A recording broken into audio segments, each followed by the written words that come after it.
moins x plus constante. Ok? Plus constante. Et je vais vous montrer, là je vais supposer que grand F est bien l'air sous cette courbe, cette droite. L'air délimité par x égale 1, x égale 4, l'axe des abscisses et la droite. Pour trouver la constante, il suffit de donner à x une valeur. Est-ce que vous avez compris que si x égale 1, l'air est égal à 0? Donc j'écris grand F de 1, c'est forcément 0. Et c'est à partir de là que je vais trouver la constante C. Ce qui me donne 1 demi de x au carré moins x plus c. Alors, si je veux remplacer x par 1, ça me fait donc 1 demi de 1 au carré moins 1 plus c égale 0. 1 de 1 au carré, ça fait 1. 1 divisé par 2, ça fait 1 demi. 1 demi moins 1 demi. 1 demi, pardon, moins 1, ça me fait moins 1 demi. Donc j'ai moins 1 demi plus c égale 0. D'où ma constante c égale tout simplement 1 demi. Et donc, la fonction a qui a x associe l'air, c'est la fonction grand F. Et donc, elle sera définie ainsi, et on va vérifier. Regardez bien, nous avons donc a de x égale 1 demi de x au carré moins x plus la constante. Très bien. Vérifions si ça correspond bien à l'aire du triangle, quel que soit x. Regardez. Regarde. Je donne à x la valeur 0. 0, 0. Je donne à x, pardon, pas la valeur 0. Je donne à x la valeur 1. Excusez-moi. X égale 1. C'est logique, ça me fera 0. C'est le cas que j'ai choisi ici. Prenons maintenant la valeur x égale 2. 2 au carré, ça fait 4. 4 divisé par 2, ça fait 2. 2 moins 2, ça fait 0. 0 plus 1 demi, vous voyez, je retrouve bien 1 demi. Maintenant, je donne à x la valeur 3. 3, 9 demi. Moins 3. 9 demi plus 1 demi. Ça fait 10 demi. 10 demi, ça fait 5. 5 moins 3, ça fait bien 2. Et vous pouvez remplacer x par 4, ça vous fera 9 demi. Donc, je peux exprimer, c'est ça le lien que je veux faire, je peux exprimer l'air sous une courbe, d'accord, en fonction de x. D'accord?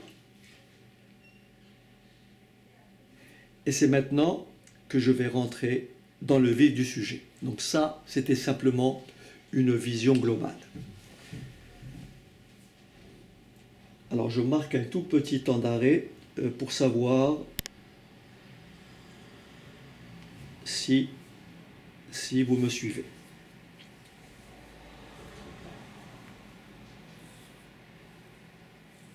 Ok. Je vais donc effacer le tableau. Je vais d'abord commencer par un exemple. Je vais prendre une parabole. Et on va calculer l'air sous une parabole. N'oublions pas ce qu'on a fait en amont. Hein, d'accord? Donc j'efface tout ça.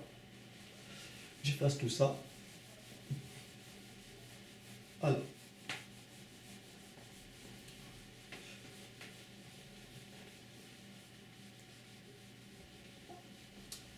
Bien. Alors.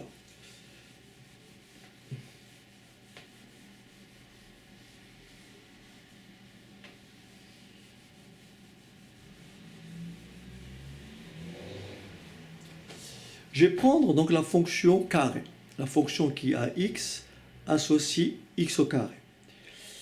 Et donc, bon, la courbe ne sera pas forcément très jolie, mais, alors, donc parce qu'il me faut pas mal d'espace, donc en fait, ma courbe,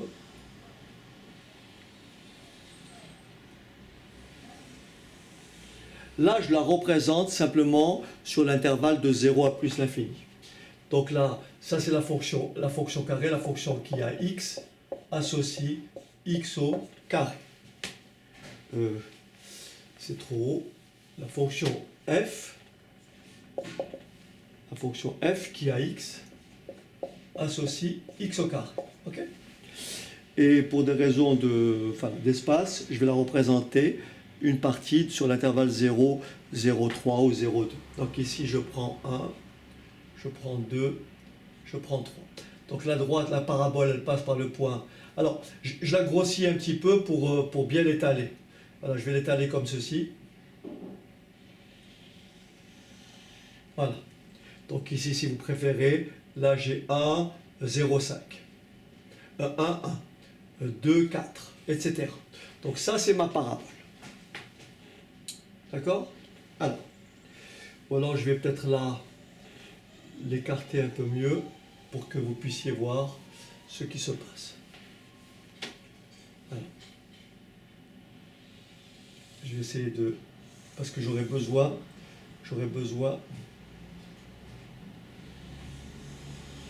Ok, donc ici, bien sûr, elle continue comme ceci. Ok? Bien. Donc là, je vais prendre, pour faire simple, je vais prendre un point ici. Je vais démarrer ici à 1,5. Donc ce point-là, je vais démarrer ici à 1,5. D'accord?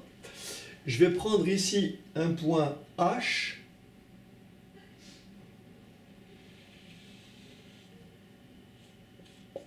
Je vais prendre ici un point, donc ce point-là, je l'appelle M. Je vais prendre ici un point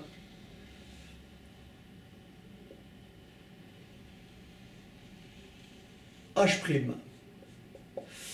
Vous voyez, donc le problème c'est que il faut que ça soit vraiment bien écrasé pour qu'on puisse voir la différence, parce que sinon, je refais ça, je suis désolé. Je refais ça pour avoir quelque chose qui soit lisible en fait. Je refais ça pour que ça soit lisible. Donc je vais essayer de l'écraser un peu. Voilà. Donc là, je vais prendre ce point-là. Je vais prendre ce point-là. Et là, je vais démarrer à 1,5.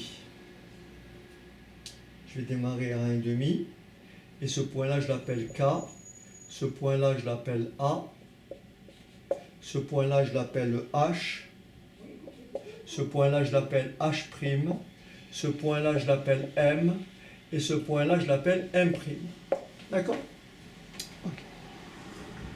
Et donc là, ici, je démarre à 1,5. Et là, j'ai représenté graphiquement la courbe d'équation y égale x carré, qui est effectivement une parabole. Et donc l'objectif, c'est de calculer, je ne veux pas trop saturer mon schéma, l'objectif c'est de calculer l'air sous la courbe. Vous voyez? L'air sous la courbe. Ok? Ok, voilà. De calculer cet air-là. Donc, d'exprimer cet air-là en fonction de x. Comme tout à l'heure. Je vais donc définir une fonction a qui, à x, associe l'air. D'accord? Je vais trouver une fonction, je définis, il existe une fonction a qui, à x, associe l'air sous la courbe. Bien sûr, j'ai supposé que la fonction f est continue, j'ai supposé que la fonction f est positive, et donc on va déterminer l'air comprise entre 1,5 et une certaine valeur de x. Et x se déplace là-dessus, comme tout à l'heure. Vous voyez? Le x, il se déplace là-dessus. D'accord. Alors, regardez bien.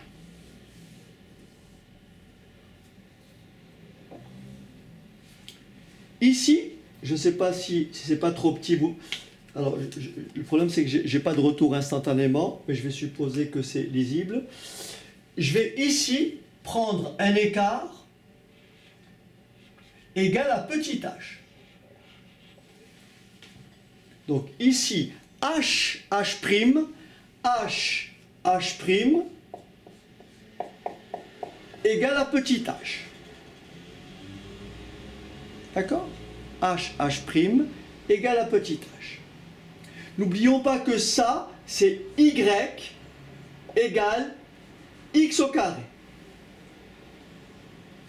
Le point H, je vais supposer qu'il a pour abscisse x.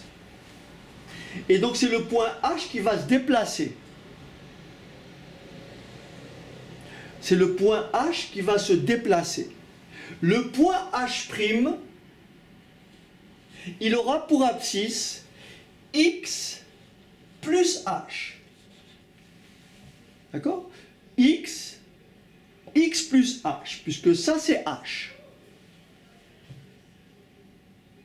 D'accord? X plus h. Ok. Alors, je vais doucement parce que c'est le... Voilà, donc je veux prendre le temps parce que je n'ai pas fait tout ça pour rien. Encore une fois, il faut vraiment que ça soit profitable au plus grand nombre. Là où je suis un peu frustré, c'est qu'en fait, à cause de la latence, je n'ai pas de relais direct.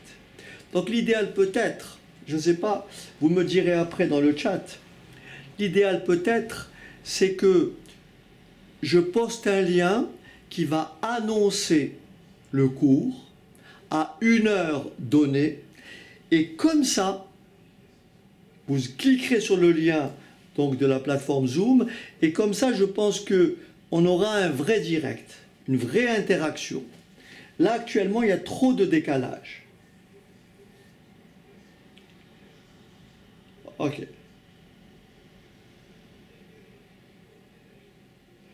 Alors,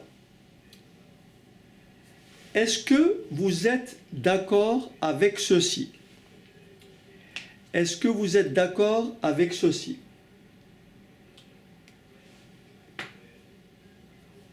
Que l'air de cette bande-là, là je la fais en rouge. Est-ce que vous êtes d'accord avec moi? Que l'air que je colorie ici,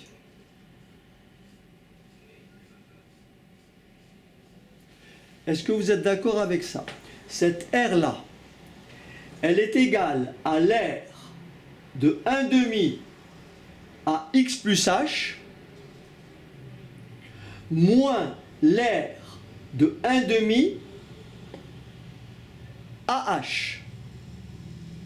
L'air de cette bande-là, je l'écris au-dessus. L'air de cette bande-là, je l'écris au-dessus.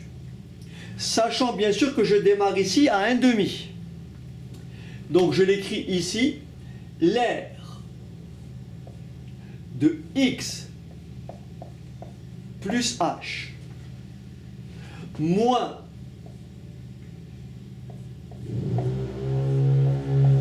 a de x, vous voyez, x plus h, x, là c'est a de x, et là c'est a de x plus h. Par différence entre ça et ça, j'ai bien la bande rouge. Est-ce que ça va? Par différence.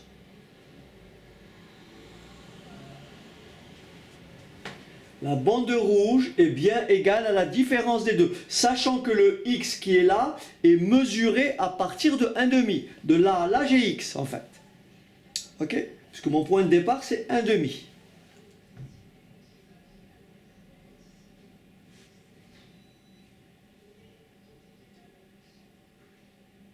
Ok.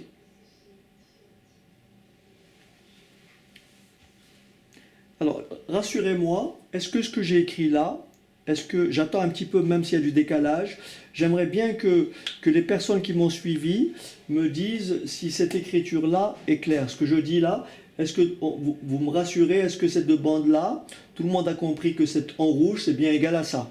C'est l'air jusqu'à H' moins l'air jusqu'à H.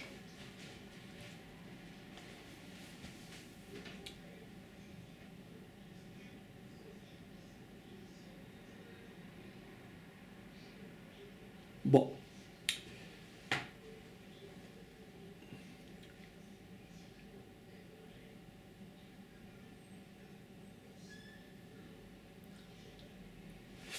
Alors maintenant, regardez bien.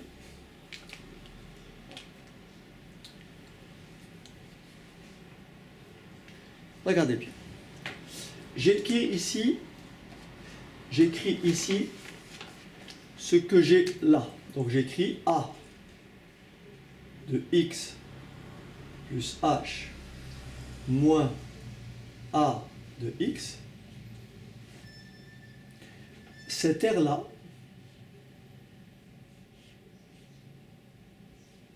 est comprise entre deux aires. Cette aire-là, donc la bande rouge, vous voyez la bande rouge, elle est forcément, j'espère que vous allez le voir, elle est forcément, la bande rouge, elle est forcément supérieure à l'aire de ce rectangle. Est-ce que c'est bon?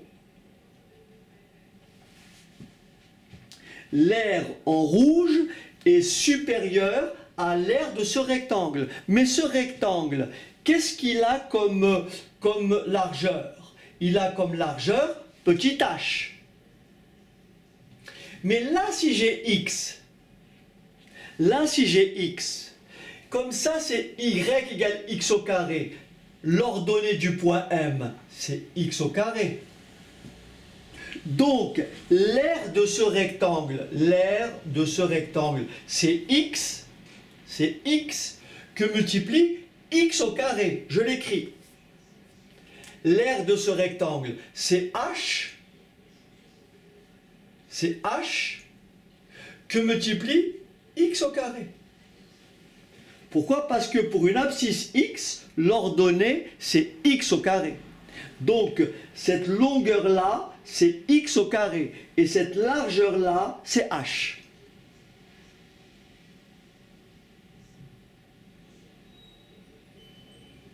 Maintenant,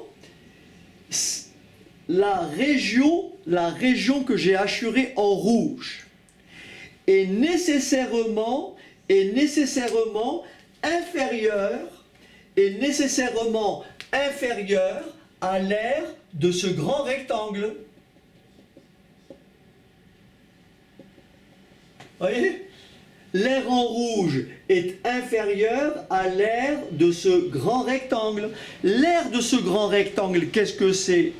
C'est toujours h multiplié par cette longueur. Mais comme ce point-là a pour abscisse x plus h, l'ordonnée du point M', c'est quoi? C'est x. L'ordonnée du point M', c'est quoi? C'est x plus h au carré. Le point d'abscisse x plus h, il est sur la courbe. Par conséquent, son ordonnée, c'est x plus h au carré. L'aire de ce grand rectangle, c'est quoi? C'est pareil, c'est h moins cette longueur-là, x plus h au carré. Et donc j'écris à côté, inférieur ou égal, alors j'espère que c'est lisible, inférieur ou égal, donc là j'ai effacé, c'est h, inférieur ou égal à h, que multiplie x plus h au carré. Ou si vous préférez, ça va? Ok. Attention, je suppose que h est une quantité infinitésimale. Je suppose que petit h n'est jamais égal à 0, il va tendre vers 0. Autrement dit, h est différent de 0. Donc je vais tout diviser par h. Je vais diviser les deux membres de l'inégalité par h. Ce qui va me donner tout simplement ceci. A facteur de x plus a x plus h moins a de x sur h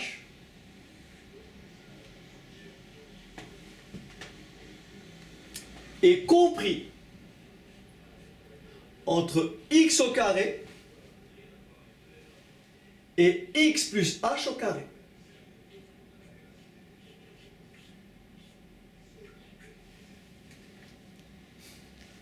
Rappelez-vous ce qu'est x au carré. C'est tout simplement f de x. X au carré, c'est f de x. X au carré, c'est f de x. Donc j'écris quoi? A de x plus h moins a de x sur h est compris entre f de x et f de x plus h. Parce que x, l'argument, c'est x plus h. Donc x plus h au carré, x plus h au carré, c'est f de x plus h.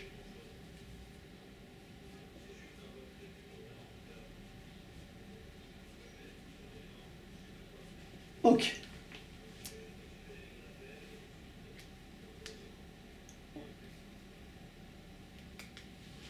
Très bien. Maintenant, c'est pour ça que j'ai fait une intro tout à l'heure, on va s'intéresser à la limite de ce rapport lorsque h tend vers combien? Lorsque h tend vers 0. Et vous savez que si, je l'écris un peu plus haut, ici je l'écris un peu plus haut, la limite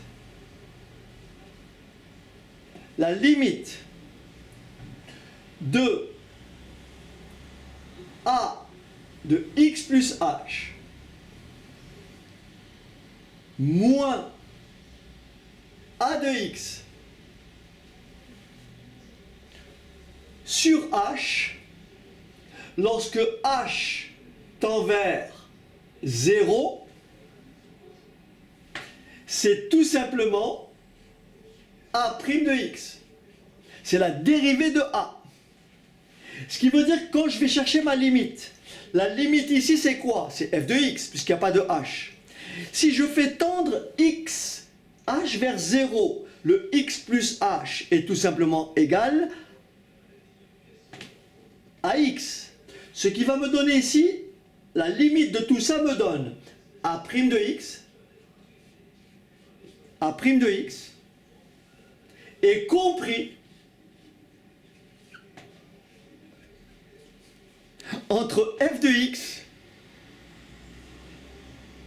et f de x. Entre f de x et f de x, parce que h